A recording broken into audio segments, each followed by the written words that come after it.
Hi everyone, welcome back to my YouTube channel. Friends, हमने last time एक पर्यावरण पर्यवेक्षक का केमिस्ट्री के कुछ क्वेश्चंस किए थे उस एग्ज़ाम में से। अब देखिए, आज हम क्या करने वाले हैं। एक लैब असिस्टेंट का एग्ज़ाम हुआ था जो 11 पोस्ट के लिए था। ये जिसमें 25 नंबर का तो जीएस आया था और 75 नंबर का सब्जेक्ट आया था। जैसे केमिस्ट्री सब्जेक्ट से है तो उसमें 25 नंबर का जीएस और सब्जेक्ट नॉलेज 75 मार्क्स में आया था। इसमें कुल 11 पोस्ट थी और ये मई 2024 में एग्ज़ाम हुआ था। तो हम इसी के ही 75 क्वेश्चंस को डिस्कस करेंगे, पार्ट्स में डिस्कस करेंगे 25 करके। ठीक है, चलिए स्टार्ट करते हैं हम। देखिए, ये है पेपर। इसमें 1 से 25 तक तो जीएस के क्वेश्चंस थे यहाँ तक, और फिर आगे हमारे सब्जेक्ट के क्वेश्चंस हैं। चलिए इनको देखते हैं हम।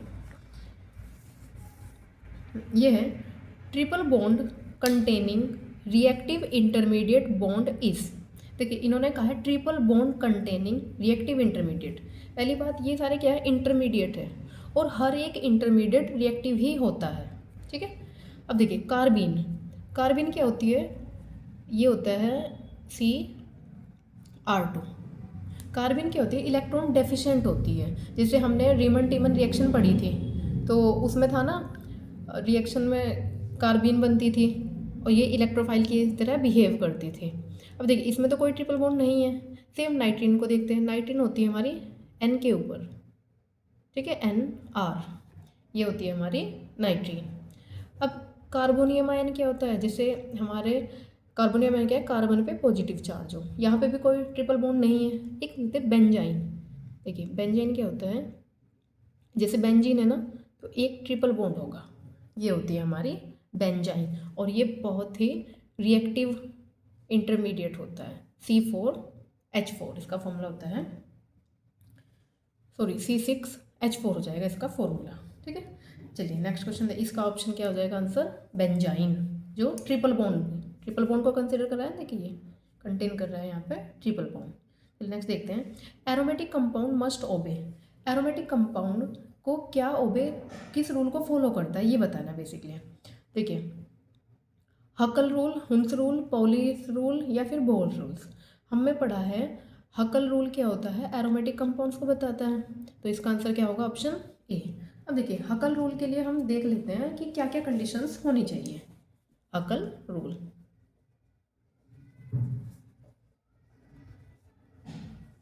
देखिए हकल रूल के लिए 4 कंडीशन मस्ट है। कौन कौन सी। फर्स्ट, जिस भी कंपाउंड को हम देख रहे हो वो क्या होती है, साइक्लिक हो। पहला पॉइंट क्या है, साइक्लिक हो। सेकंड पॉइंट हमारा क्या कहता है कि ये should be planar, should be planar. देखिए ये हकल रूल हमने एरोमेटिसिटी में वीडियो में किया हुआ भी है। ठीक है, इसका मतलब क्या है कि ईच कार्बन sp2 हाइब्रिडाइज होना चाहिए। एंड थर्ड कंडीशन क्या है, जो पाई इलेक्ट्रॉन है ना, वो एक जगह पे स्थिर ना होके डीलोकेलाइज होना चाहिए। क्या हो, डीलोकेलाइज, यानी कि पूरी रिंग में क्या हो, घूमते रहें। या फिर कॉन्जुगेशन होना चाहिए उसमें, हम क्या कहेंगे इसको, डबल बॉन्ड्स का कॉन्जुगेशन। कॉन्जुगेशन, एक सिंगल एक डबल, कॉन्जुगेशन का मतलब ये है। फिर फोर्थ रूल क्या कहता है, फॉलो 4n+2 पाई इलेक्ट्रॉन। ठीक है, ये होता है। जैसे अगर हम n की वैल्यू 0 रखेंगे तो ये कंप्लीट 0, तो कितना हो जाएगा ये 2 पाई इलेक्ट्रॉन। फिर अगर हम 1 रखेंगे तो ये कितना होगा, 6 पाई इलेक्ट्रॉन।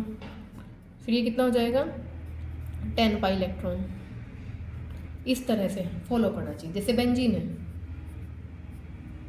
ये है, देखिए ये क्या साइक्लिक है, ईच कार्बन sp2 हाइब्रिडाइज भी है इसका।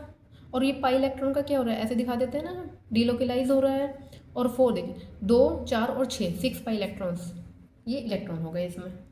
तो 4n+2 पाई इलेक्ट्रॉन्स को भी फॉलो कर रहा है, इसलिए बेंजीन क्या है, एरोमेटिक कंपाउंड है। अगर ये चारों कंडीशन फॉलो कर देता है तो वो कंपाउंड हमारा क्या हो जाएगा, एरोमेटिक कंपाउंड हो जाएगा। ठीक है, अच्छा देखिए इसमें हुंड रूल का जिक्र हुआ है। हुंड रूल,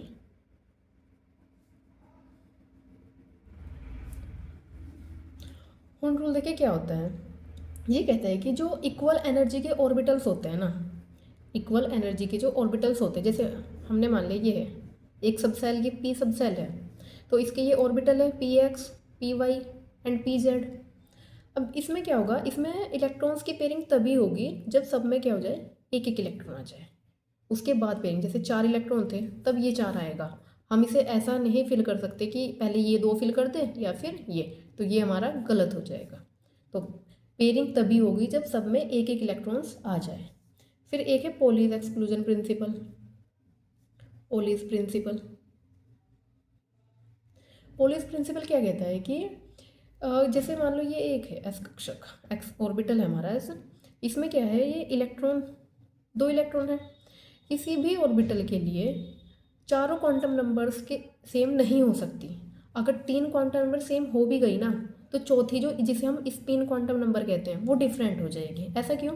देखिए, एक ही ऑर्बिटल में ऐसे हम इलेक्ट्रॉन्स को फिल नहीं कर सकते, तो इसमें क्या होगा, हम ऐसे फिल करेंगे, एक की प्लस हाफ और दूसरे की माइनस हाफ।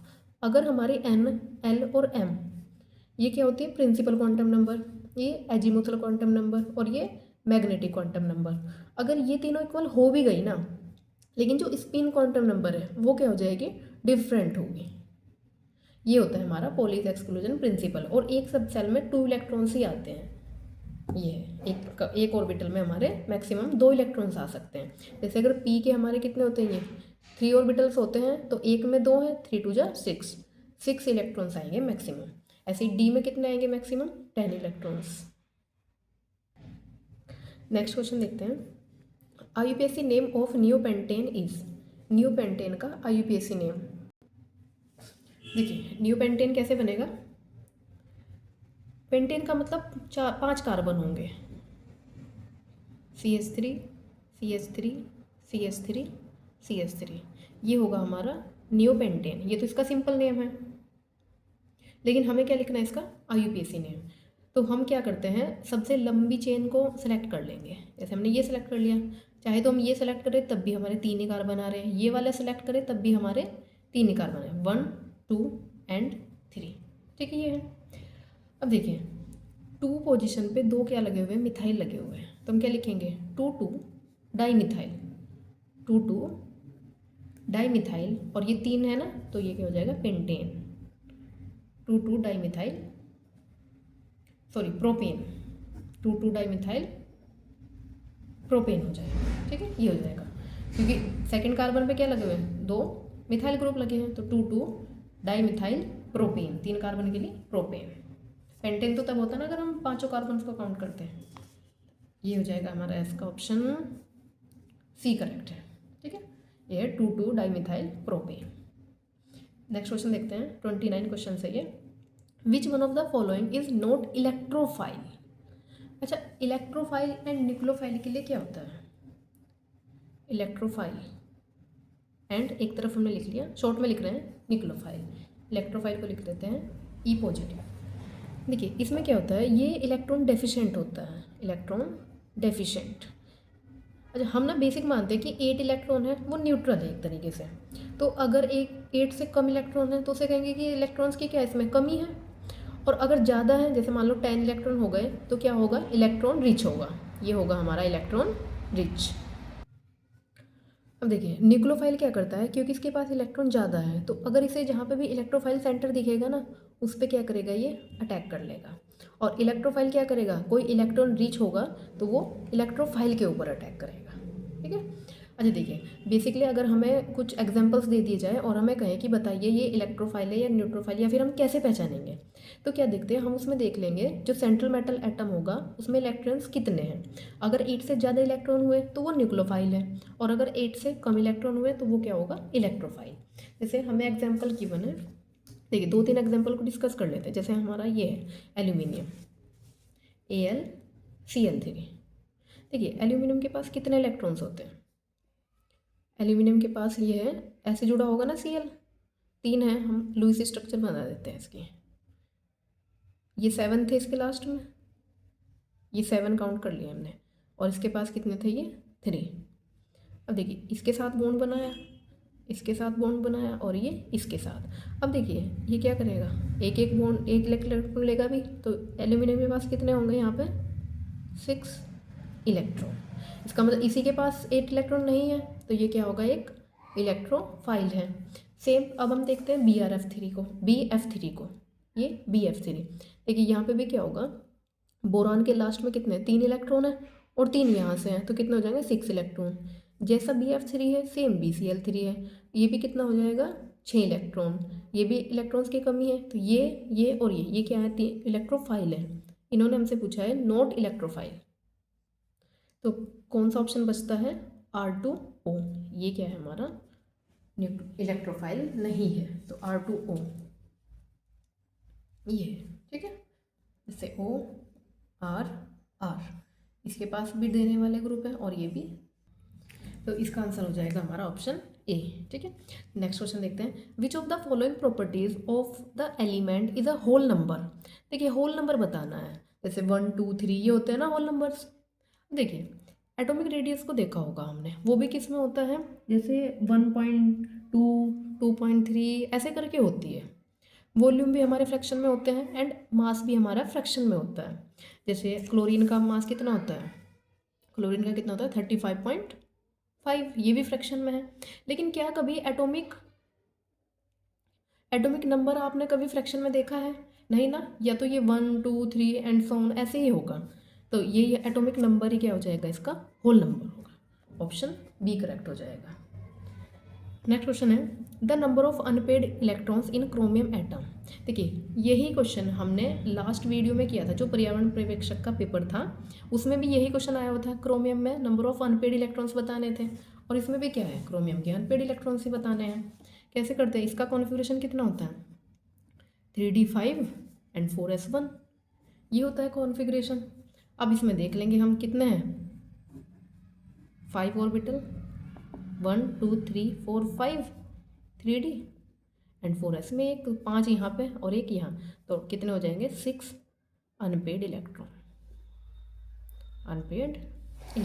6 हो जाएंगे। इसका ऑप्शन ए करेक्ट हो जाएगा। नेक्स्ट क्वेश्चन है the bond angle in trigonal bi pyramidal molecule. अब देखिए ट्राइगोनल बाई पिरामिड मॉलिक्यूल, पहली बात तो हम ये देखेंगे ये जो शेप होती है किस हाइब्रिडाइजेशन से आती है, किस हाइब्रिडाइजेशन से ये शेप आती है।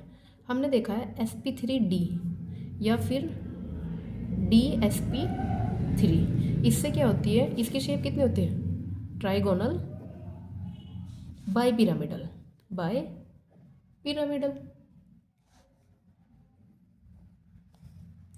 अब अच्छा ये शेप होती कैसे है, पहले तो हम एक ट्राइगोनल बनाएंगे। एक जैसे हमने ये एक ट्रायंगल बनाया, यहाँ पे हमारी मान इसका एग्जांपल PCl5 है, P को सेंट्रल एटम है, एक क्लोरीन दूसरा क्लोरीन और एक ये क्लोरीन, ये हो गया। अब पिरामिडल है, एक ऊपर और एक इसके नीचे। ठीक है, एक तो ऊपर की तरफ हो जाएगा और एक नीचे की तरफ होगा, तो हम उसको ऐसे दिखाते हैं Cl। अब देखिए इन दोनों Cl को क्या कहते हैं, 2Cl जो ये हैं इनको कहते हैं एक्सियल पोजीशन, और जो 3 क्लोरीन है ये जो 3 क्लोरीन है इनको कहते हैं इक्विटोरियल बॉन्ड। ठीक है, एक्सियल एंड इक्विटोरियल। अब हमें यही बताना था इसमें कि एंगल्स क्या क्या होते हैं। देखिए अगर हम एक ट्रायंगल की शेप को ड्रॉ करें तो ये एंगल कितना आएगा 120, ये एंगल भी कितना होगा 120 और ये भी कितना होगा 120।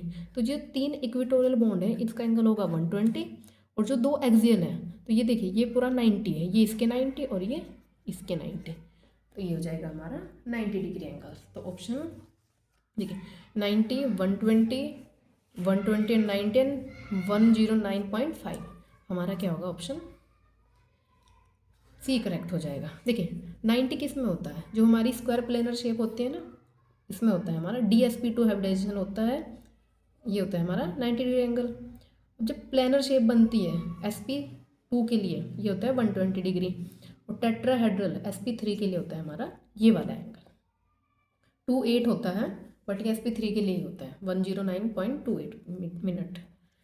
अब देखिए valence bond theory was proposed by, valence bond theory को किसने दी थी, ये हमारा हो जाएगा इसका Heitler and London, option A Heitler and London, Heitler है। ठीक है, नेक्स्ट क्वेश्चन है which one of the following है द हाईएस्ट डाइपोल मोमेंट। देखिए dipole moment mu equals to Q into D, D distance होती है, NQ चार्ज होता है। ये हमारा क्या होता है, डाइपोल मोमेंट। और इसकी एक चीज़ और, इसकी जो यूनिट होती है वो होती है डीबाई। ठीक है, डीबाई ऐसे लिखते हैं। डीबाई क्या होती है इसकी यूनिट। तो यहाँ पे बताना है हाईएस्ट डाइपोल मोमेंट किसका होगा। अब देखिए यहाँ पे हमें डिस्टेंस वगैरह तो कुछ पता नहीं है, तो जो हम कैलकुलेट करेंगे, देखिए ASH3, SBH3, PH3 and NH3, इसका ऑप्शन डी करेक्ट होगा। अब इसका रीज़न क्या है, देखिए H3 तो सब में है। जो हमें दिख रहा है कि ये नाइट्रोजन ग्रुप के हैं, नाइट्रोजन, फास्फोरस, एंटीमनी, आर्सेनिक, ये सब क्या है, नाइट्रोजन ग्रुप के एलिमेंट हैं। यहाँ पे देखो नाइट्रोजन की इलेक्ट्रोनेगेटिविटी सबसे ज़्यादा होती है इनमें नाइट्रोजन की इलेक्ट्रोनेगेटिविटी ज़्यादा है, और जो डाइपोल मोमेंट होता है वो डायरेक्टली प्रोपोर्शनल होता है इसके इलेक्ट्रोनेगेटिविटी के, इसलिए ऑप्शन क्या हो जाएगा इसका, डी ही करेक्ट होगा। ठीक है, नेक्स्ट क्वेश्चन है hybridization in SF4 molecule is, देखिए सॉरी SF6 मॉलिक्यूल के लिए हाइब्रिडाइजेशन बताना है हमें। SF6 के लिए देखिए इसके ये शेप होती है ऑक्टाहेड्रल शेप, और इसका हाइब्रिडेशन क्या होता है, sp3d2। चाहो तो हम निकाल भी सकते हैं, पर आई थिंक आप लोगों को याद भी होगा सल्फर। अच्छा देखिए इसका ना हम डायरेक्ट निकालते कैसे, सल्फर के पास लास्ट में कितने इलेक्ट्रॉन होते हैं, 6, और ये लिगेंड से कितने हैं यहाँ पे, ये 6 है, और इसको क्या करना है, 2 से डिवाइड करना है, 12 6 हो गया। ये शॉर्ट ट्रिक है। देखिए ऐसे वाला मेथड तो लॉन्ग मेथड हो जाता है, हमें ना जल्दी करना है क्वेश्चंस को। तो जितने भी इसके वैलेंस इलेक्ट्रॉन्स होंगे उनको, और एक एक इलेक्ट्रॉन, क्योंकि ये मोनोवैलेंट है ना फ्लोरीन, तो एक एक इलेक्ट्रॉन काउंट हुआ है, इसको ऐड करके 2 से डिवाइड कर देना, 6 हुआ। अब 6 लिख लो, S तो आएगा ही एक, P के भी 3 ही होते हैं, जो बचे हुए वो D के हो जाएंगे, 3 2 5 एंड 1 6, sp3d2। और ऑक्टाहेड्रल शेप कैसी होती है, ऑक्टाहेड्रल S बीच में आएगा, ये है, और एक F ऊपर आएगा और एक F नीचे। अच्छा यहाँ पर अगर एंगल की बात करें तो कितना हो जाएगा, ये एंगल इनके बीच तो बनता है 90 डिग्री एंगल यहाँ पे, और ऊपर भी ये भी इसके साथ क्या करेगा, 90 डिग्री एंगल ही बनाएगा। अगर जैसे हमारा ट्राइगोनल बाई पिरामिडल मॉलिक्यूल में एंगल्स पूछे थे 120 डिग्री एंड 90 होता है, अगर हमारा sp3d2 में पूछ ले तो कितने एंगल होते हैं, 90 डिग्री के एंगल्स बनते हैं। नेक्स्ट क्वेश्चन है two lone pair of electrons and two bond pairs of electrons are present in, ये 2 लोन पेयर है और 2 बॉन्ड पेयर है, किस में है। अच्छा देखिए H कितने, इसे हम अगर करना चाहें, H क्या कर रहा है, 3 H है यहाँ पे, तो जाहिर सी बात 3 बॉन्ड पेयर होंगे ना, बॉन्ड तो बनाया हुआ होगा ना H से, तो ये तो नहीं हो सकता। यहाँ पे भी 3 F है, तो ये भी नहीं हो सकता है। अब हम देखते हैं, यहाँ ऑक्सीजन 2 है और यहाँ पे ये हाइड्रोजन 2 है, तो बस हम क्या करते हैं, इन्हीं को चेक कर लेते हैं। बस H2O की शेप क्या होती है, H2O की शेप क्या होती है, ये, और हमें पता है इसके पास क्या होते हैं, 2 लोन पेयर प्रेजेंट होते हैं। इन लोन पेयर में लोन पेयर रिपल्शन की वजह से ही इसकी शेप बेंट हो जाती है, और इसका एंगल भी क्या हो जाता है, थोड़ा कम हो जाए, 104 के आसपास हो जाता है। तो इसमें देखिए ये तो बॉन्ड पेयर है, 2 बॉन्ड पेयर है, एंड इसमें ये 2 क्या हैं, लोन पेयर। ठीक है, देखिए अगर आपको वीडियो क्लियर नहीं दिख रही होगी, और अगर वीडियो सही नहीं होगी ना, तो आप, मैं बोल रही हूँ, आप उससे थोड़ा एज्यूम कर लेना। ठीक है, चलिए नेक्स्ट क्वेश्चन देखते हैं। इसका आंसर होगा हमारा ये। देखिए CO2 की शेप क्या होती है, लीनियर शेप होती है ना CO2 की, तो ये होता है, तो कार्बन के पास तो कोई लोन पेयर नहीं होता। ठीक, नेक्स्ट 37 क्वेश्चन है। For H2O molecule, water molecule के लिए बताएं, number of vibrational modes are, देखिए मोस्ट इंपोर्टेंट क्वेश्चन है ये, नंबर ऑफ वाइब्रेशनल मोड। अच्छा वाइब्रेशन करना, जैसे कोई भी मॉलिक्यूल होता है ना, ऐसे ऐसे ऐसे करके क्या कर रहा है, वो वाइब्रेट कर रहा है। तो H2O ये पॉलीएटॉमिक मॉलिक्यूल है, 2 से ज़्यादा है। अब पॉलीएटॉमिक मॉलिक्यूल हमारा क्या हो सकता है, या तो वो लीनियर होगा या फिर वो नॉन लीनियर होगा। अभी हमने शेप पढ़ी H2O, तो हमारा हमें दिख रहा था कि वो लीनियर नहीं है। अच्छा जो डाइएटॉमिक मॉलिक्यूल होता है ना, वो ऑलवेज लीनियर होता है, लेकिन हमारा जो वाटर मॉलिक्यूल है ये तो नॉन लीनियर है, और नॉन लीनियर के लिए वाइब्रेशनल वाइब्रेशन मोड के लिए फॉर्मूला होता है 3n-6 और n की वैल्यू क्या है, नंबर ऑफ एटम्स। ये कितने हैं, 3 एटम्स हैं, ये 9 - 6 = 3, तो इसके वाइब्रेशन मोड कितने हो जाएंगे, 3। अब देखिए अगर हमारा कोई ऐसा ग्रुप होता, मान लो CO2 होता, इसमें वाइब्रेशनल मोड निकालने थे हमें, तो ये कैसी शेप है, लीनियर शेप है, तो इसके लिए फॉर्मूला होता है 3n-5 और तब ये कितना हो जाता, ये 1 2 3 है ना, 3 3 9, 9 में से 5 गया तो 4 आंसर होता हमारा। फिलहाल के लिए हमारा आंसर कितना है, 3। वाटर मॉलिक्यूल में वाइब्रेशनल मोड्स ये याद रखना है, 3n-6 और ये नॉन लीनियर के लिए है और लीनियर के लिए क्या है 3n-5, ये हमारा नॉन लीनियर के लिए है और ये हमारा लीनियर मॉलिक्यूल के लिए। ऑप्शन ए करेक्ट है। Next question is which of the following is the strongest acid, सबसे स्ट्रोंग एसिड कौन सा है इनमें। देखिए benzoic acid, phenol, acetic acid, trichloro acetic acid. अब देखिए एसिटिक एसिड एक वीक एसिड होता है तो इसको तो हम एलिमिनेट कर देंगे। अब फिनोल और अल्कोहल, जो बेंजोइक एसिड है इनसे तो क्या होता है, वीक ही होता है, ये भी हटा देंगे। अब बचता है बेंजोइक एसिड या फिर ट्राइक्लोरो एसिटिक एसिड। देखिए जो ट्राइक्लोरो एसिटिक एसिड होता है ना, इसमें 3 Cl3 लगे हुए हैं, ट्राइक्लोरो एसिटिक एसिड।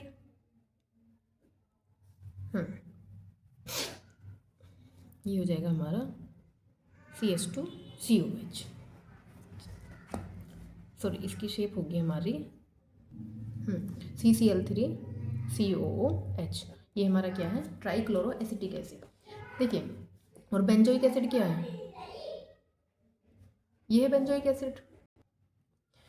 देखिए इसमें हमारा क्या है, 3 Cl ग्रुप लगे हुए हैं जो कि क्या करते हैं, -I इफेक्ट देते हैं। और क्योंकि हमें पता है -I इफेक्ट क्या करता है, एसिडिटी को इंक्रीज करता है और +I इफेक्ट एसिडिटी को डिक्रीज करता है। इसकी वजह से क्या हो जाएगा, ट्राइक्लोरो एसिटिक एसिड इसका करेक्ट आंसर होगा। Trichloro acetic acid is correct option. Next है in indole 5 membered ring is, indole में 5 मेंबर्ड रिंग कौन सी है ये बताना। इससे पहले अगर हमें इंडोल की स्ट्रक्चर पता होगी तो ये बहुत इजी हो जाएगा। देखिए इंडोल का फॉर्मूला होता है, मोलिकुलर फॉर्मूला होता है इसका C8H7N। ये एक हेट्रोसाइक्लिक कंपाउंड है, इसमें एक तो बेंजीन रिंग होती है और एक इसमें होती है हमारी पायरोल रिंग। 5 मेंबर्ड होती है ना पायरोल रिंग, ये होगी, ठीक है। ये हमारी क्या है, पायरोल रिंग, ठीक है, ये हो जाएगा इसका। ये एरोमेटिक हेट्रोसाइक्लिक कंपाउंड है तो इसमें हो जाएगा पायरोल। अच्छा फ्यूरोन की स्ट्रक्चर क्या होती है, फ्यूरोन की स्ट्रक्चर होती है ये। थायोफिन की स्ट्रक्चर क्या होती है, O की जगह बस क्या आता है, सल्फर। एंड पिरीडीन की स्ट्रक्चर क्या होती है हमारी, ये होती है हमारी पिरीडीन की स्ट्रक्चर। ये सब एरोमेटिक कंपाउंड्स हैं। नेक्स्ट है the effect due to which the adsorption maximum is shifted toward shorter wavelength is called. देखिए इस क्वेश्चन के लिए ना आप एक चार्ट ध्यान रखिएगा, इसे ट्रिक समझ लो, कुछ भी समझो, पर इससे ना आपके 4 क्वेश्चंस हो जाएंगे। देखिए इधर क्या है, वेवलेंथ, ये हमारा क्या है वेवलेंथ, और इधर ऊपर और नीचे की तरफ क्या है, इंटेंसिटी। इंटेंसिटी अब हमें पता है इस तरफ नेगेटिव साइन, इस तरफ पॉजिटिव साइन, इसका मतलब ये डिक्रीज कर रही है और ये इंक्रीज कर रही है। लैम्डा यानी कि वेवलेंथ इधर क्या कर रही है, डिक्रीज कर रही है और लैम्डा इधर क्या कर रही है, इंक्रीज। ऊपर की तरफ पॉजिटिव साइन होता है और नीचे की तरफ नेगेटिव साइन, तो इंटेंसिटी इधर क्या कर रही है, इंक्रीज कर रही है और इंटेंसिटी इधर डिक्रीज कर रही है, ठीक है। अब देखिए एक ये जो लैम्डा शॉर्टर वेवलेंथ की तरफ, ये शॉर्टर का मतलब कम हो रही है, तो ये हो जाएगा हमारा हिप्सोक्रोमिक शिफ्ट। Hypsochromic shift. अब 2-3 बार इसको बना लेंगे तो ये याद हो जाएगा। और ये होती है, अच्छा हिप्सोक्रोमिक शिफ्ट को ब्लू शिफ्ट भी कहते हैं, ब्लू शिफ्ट, क्योंकि ब्लू की वेवलेंथ क्या होती है, कम, ब्लू कलर की। और ये क्या होता है, बैथोक्रोमिक शिफ्ट, बैथोक्रोमिक शिफ्ट, इसको रेड शिफ्ट भी बोलते हैं। इधर वेवलेंथ क्या कर रही है, मैक्सिमम वेवलेंथ इधर इंक्रीज कर रही है। अब इधर है इंटेंसिटी, इंटेंसिटी इंक्रीज कर रही है मतलब कोई चीज़ हाइपर हो रहा है, हाइपर मतलब ज़्यादा हाइपर, ठीक है, हाइपर क्रोमिक शिफ्ट। और डिक्रीज करना मतलब हाइपो, हाइपो लो, हाइपो आया है ना, लो, लो के ध्यान रख सकते हैं हम। ये हो रही है क्या, इंटेंसिटी डिक्रीज कर रही है। इसे एक बार फिर से रिवाइज करें, hypsochromic shift shorter wavelength, bathochromic shift longer wavelength. Intensity increase करेगी हाइपरक्रोमिक शिफ्ट, इंटेंसिटी डिक्रीज करेगी, सॉरी हाइपर मतलब इंटेंसिटी इंक्रीज करेगी और हाइपो इंटेंसिटी डिक्रीज करेगी। इंक्रीज हाइपर और decrease hypo. Bathochromic longer wavelength, hypsochromic shorter wavelength, ठीक ऐसे याद रखना है।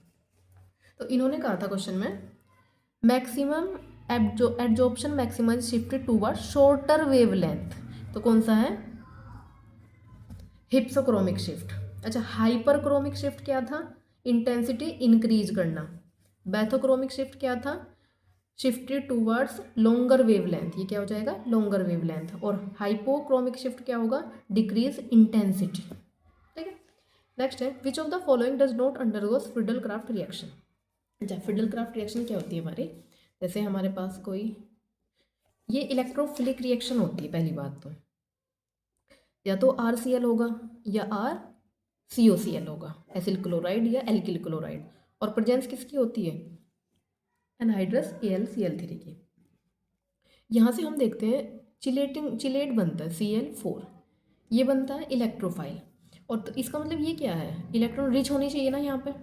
अगर हम यहाँ पे कोई इलेक्ट्रॉन विड्रॉइंग ग्रुप लगा दें, अगर इलेक्ट्रॉन विड्रॉइंग लगा होगा इस पर, तो वो क्या करेगा, इसकी इंटेंसिटी इसके इलेक्ट्रॉन्स को क्या करेगा, कम कर देगा, जिसकी वजह से ये रिएक्शन नहीं हो पाएगी। तो अगर यहाँ पे कोई NO2 जैसा ग्रुप लगा हुआ है तो ये क्या करेगा, रिएक्शन नहीं करेगा। इसका मतलब यहाँ क्या होना चाहिए, कोई भी इलेक्ट्रॉन डोनेटिंग ग्रुप लगा हुआ हो, जैसे कोई भी एल्किल ग्रुप हो। देखिए इसमें देखते हैं एनिलीन फिनोल, देखिए OH तो क्या करेगा, इलेक्ट्रॉन OH क्या करता है हमारा, ऑक्सीजन के पास तो होता ही है ना, ये +R इफेक्ट देगा। +R का मतलब क्या है, रेजोनेंस स्ट्रक्चर, +R देगा जिसकी वजह से ये रेजोनेंस में जाएगा, मतलब इसकी डेंसिटी को बढ़ाएगा। ये तो देता है फ्रीडल क्राफ्ट रिएक्शन। टोल्यूइन क्या करता है, +I से यानी कि CH3। टोल्यूइन की स्ट्रक्चर क्या होती है, ये भी क्या करता है, +I से इलेक्ट्रॉन डेंसिटी को बढ़ाता है, तो ये भी देगा हमारा Friedel craft. But nitrobenzene and aniline, देखिए अब हम ये भी मान सकते हैं कि एनिलीन क्या करता है, बढ़ाएगा, लेकिन NH2 ये होता है एनिलीन, लेकिन एनिलीन क्या करता है, इसका जो नाइट्रोजन है ना वो AlCl3 के साथ एक एसिड बेस कॉम्प्लेक्स बनाएगा। ये इसके लोन पेयर इसके साथ क्या करेंगे, एसिड बेस कॉम्प्लेक्स बनाएंगे, जिसकी वजह से इसकी ये क्या होगी, जो बेंजीन रिंग है वो इनएक्टिव हो जाएगी और ये क्या करेगी, फ्रीडल क्राफ्ट रिएक्शन में पार्टिसिपेट नहीं करेंगे। अब देखिए एक तो ये है, एंड एक ऑप्शन है नाइट्रोबेंजीन। अब क्योंकि नाइट्रो इलेक्ट्रॉन विड्रॉइंग ग्रुप होता है, जिसकी वजह से ये भी क्या करेगा, फ्रीडल क्राफ्ट रिएक्शन नहीं देगा। अब देखिए इसमें आंसर होना चाहिए था A एंड C, बट क्योंकि ऑप्शन इस तरीके से नहीं है तो हमें तो अपने आंसर को करेक्ट करना है, तो इसलिए हम क्या करेंगे, नाइट्रोबेंजीन की तरफ जाएंगे। तो ये सीधा सीधा पता है कि इलेक्ट्रॉन विड्रॉइंग ग्रुप से क्या करता है, फ्रीडल क्राफ्ट रिएक्शन नहीं देता है, तो हम यहीं पे जाएंगे, ऑप्शन C ही करेक्ट मानेंगे। और आयोग ने भी इसका आंसर नाइट्रोबेंजीन ही माना था। लेकिन इन केस अगर ऑप्शन में होता A एंड C, तब हम A एंड C पर ही जाते, ठीक है।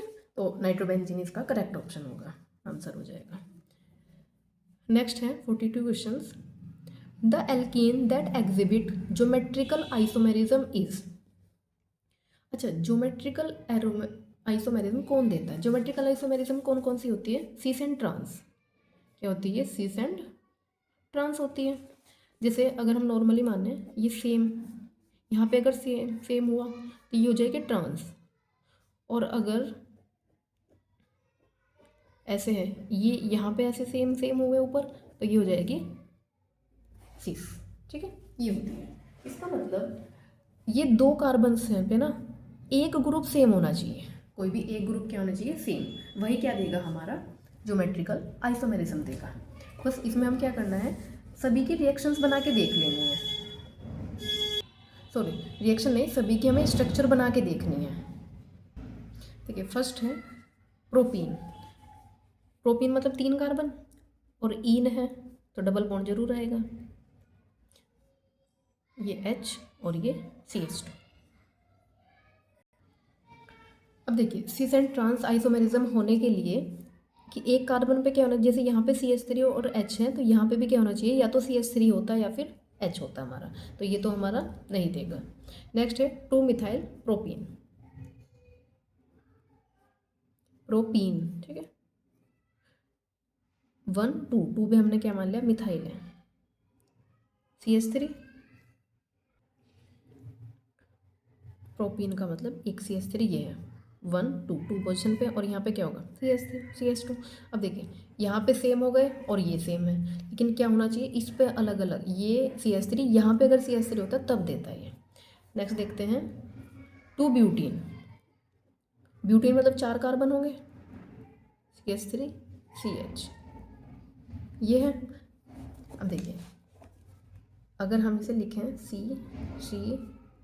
एक तरफ CH3 एक तरफ CH3 दूसरी तरफ ये H, देखिए ये क्या होगी सिस, और अगर हम एक CH3 को यहाँ पे कर दें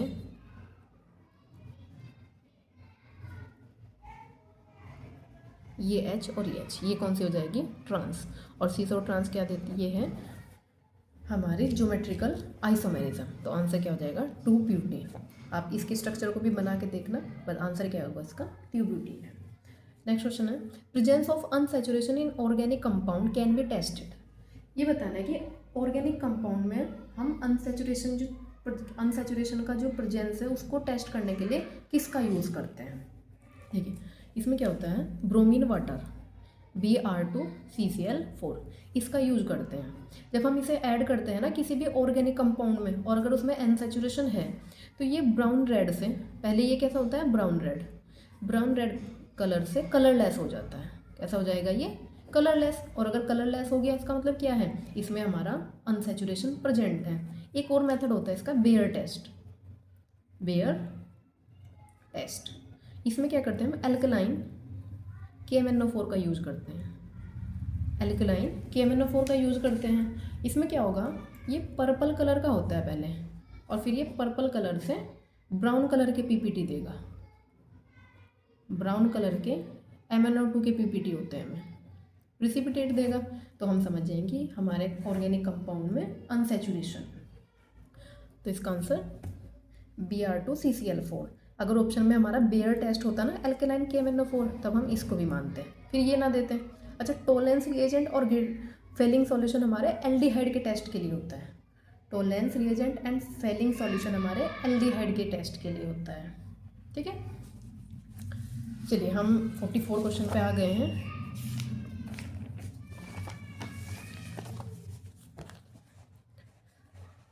ये क्वेश्चन है, यहाँ से देखते हैं 2,4,6 trinitrophenol is called by another name.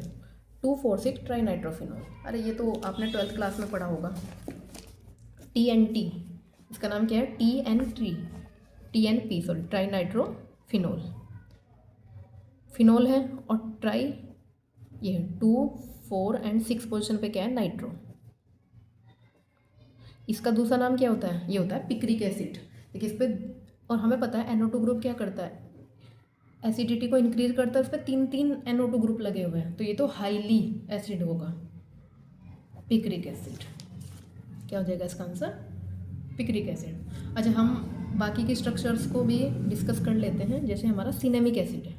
Cinnamic acid की स्ट्रक्चर क्या होगी, सिनेमिक स्ट्रक्चर की हो जाएगा हमारा CH double bond CH COOH, ये हमारा सिनेमिक एसिड। और फिर है सैलिसिलिक एसिड, ये सिनेमिक है। सैलिसिलिक एसिड ये हो जाएगा हमारा फिनोल था COOH। अच्छा अगर यहाँ पे CHO होता है तो क्या होता है सैलिसल्डिहाइड, जो हम जिसका किसका प्रोडक्ट है ये रीमन टीमन रिएक्शन का प्रोडक्ट है। नेक्स्ट है मेलोनिक एसिड, मेलोनिक एसिड होता है हमारा ये मेलोनिक एसिड। ठीक है, ये हो जाएगा। चलिए नेक्स्ट क्वेश्चन देखते हैं ये वीडियो काफ़ी लॉन्ग हो रही है, बट देखिए क्योंकि 3 पार्ट्स में होने वाला है ये, हम 25 क्वेश्चंस को ही करेंगे इसमें। In the manufacture of dynamite one of the chemical is used, कि डायनामाइट के मैन्युफैक्चरिंग में कौन सा केमिकल यूज होता है। देखिए इसका ऑप्शन हो जाएगा हमारा ग्लिसरॉल ट्राइनाइट्रेट, ग्लिसरॉल ट्राइनाइट्रेट। अच्छा, इसकी रिएक्शन क्या होती है, इसकी रिएक्शन को देखते हैं। ये होती है C3H5OH का होल थ्राइस, इसमें हम HNO3 होगा और किसकी प्रेजेंस में, H2SO4 की प्रेजेंस में।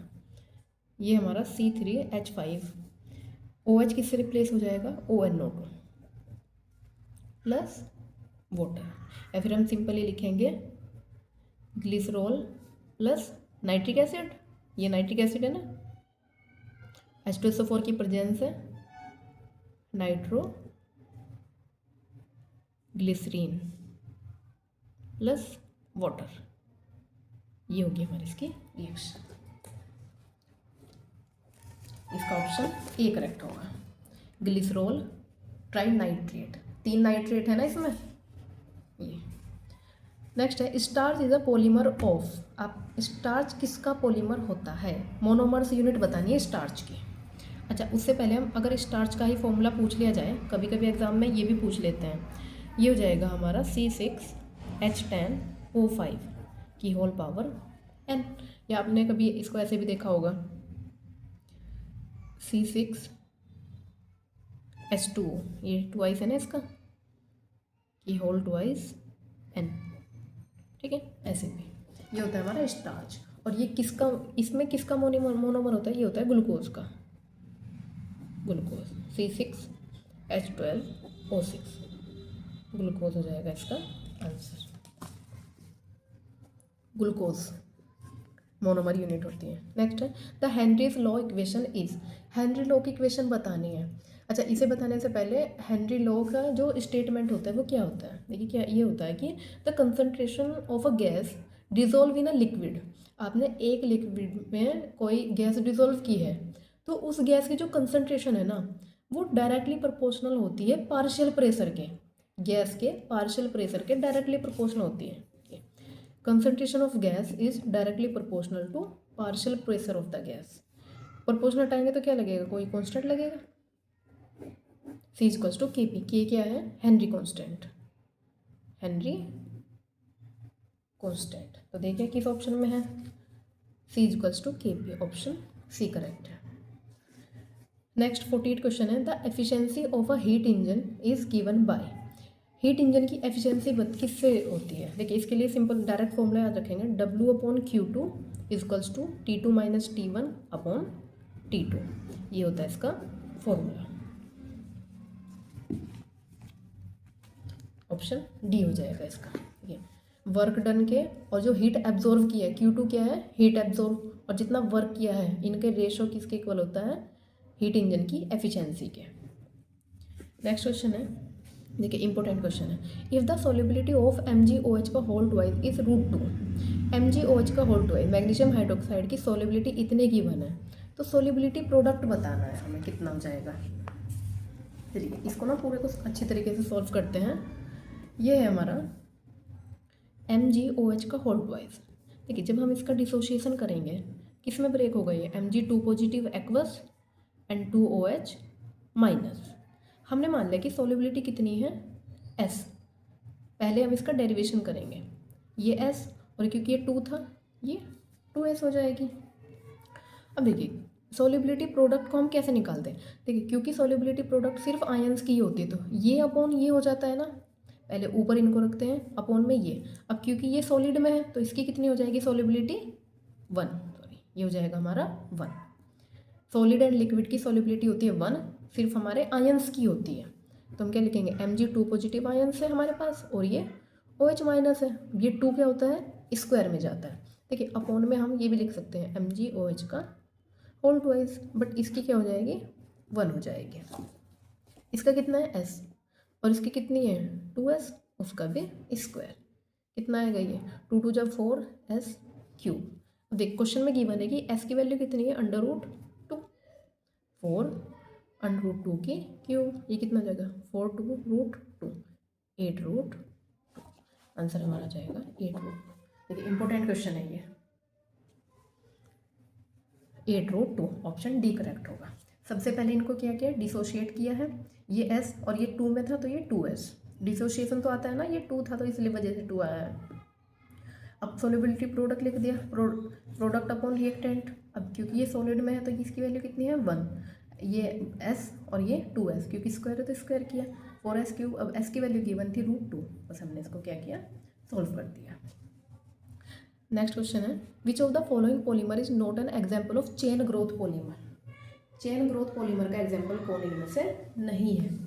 देखिए जो हमारा टेफ्लॉन, ओरलॉन और पॉलीथीन होता है। अच्छा सबसे पहले पॉलीथीन हम सब फैमिलियर है पॉलीथीन से, CH2 डबल बॉन्ड CH2। ये क्या करती है, बहुत सारे यूनिट्स ऐड होकर क्या बनाती हैं, CH2 पॉलीथीन बनाएगा। तो ये तो दिख रहा है कि चैन बना रहा है, बहुत लंबी चैन बनाता है, तो ये चेन ग्रोथ पॉलीमर है। टेफ्लॉन भी क्या करता है, टेफ्लॉन में CF2 डबल बॉन्ड CF2, ये पॉलीमराइज होके ये भी चैन बनाता है। ओरलॉन भी क्या करता है, देखिए ओरलॉन का क्या होता है, CH3 double bond CH acrylonitrile, monomer unit क्या है इसकी, एक्रिल नाइट्राइल। अब ये भी ऐड होके क्या बनाएगा, पॉलीमर्स बना देगा। ओरलॉन, ये क्या है ओरलॉन, अच्छा ये ओरलॉन की मोनोमर यूनिट है एक्रिल नाइट्राइल।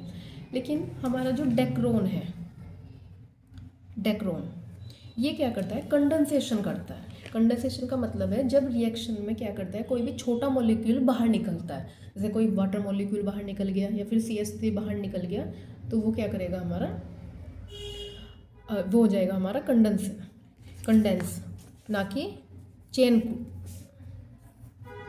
ये हमारा ये रहा चेन ग्रोथ पॉलीमर, तो इसका हमारा not an example of Dacron.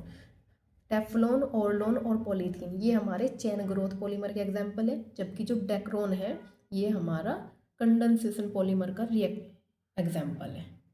ठीक है, अच्छा इसकी रिएक्शन क्या होगी डेक्रोन की, इसमें ग्लिसरॉल होता है, CH2OH, ये क्या है हमारा ग्लिसरॉल या ग्लाइकोल कह देते हैं, प्लस टेरेप्थेलिक एसिड C6H4, 2 COH होते हैं। अब देखिए यहाँ से क्या करेगा, वाटर मॉलिक्यूल बाहर निकलेगा, वाटर मॉलिक्यूल बाहर निकला और ये सारा इधर ऐड हो जाएगा, O CH2 COO C6H4 CO, ऐसे करके हो जाएगा, ये N यूनिट देगा, ये हो जाएगा हमारा डेक्रोन, क्योंकि इसमें कोई भी छोटा मॉलिक्यूल बाहर निकला है। ये हमारी कंडेंसेशन पॉलीमर है, कंडेंस पॉलीमर है ये। ठीक है, आज हमने 50 क्वेश्चंस को डिस्कस कर लिया, 26 से 50 तक चले गए हम। कल हम देखेंगे 51 से 75 तक, 3 पार्ट्स में कंप्लीट करवा देंगे इसको। अगर आपको ये सीरीज़ हेल्पफुल लग रही है तो चैनल को लाइक कीजिए, शेयर कीजिए और सब्सक्राइब जरूर कीजिएगा। ठीक है, मिलते हैं नेक्स्ट वीडियो में। Thank you so much for watching.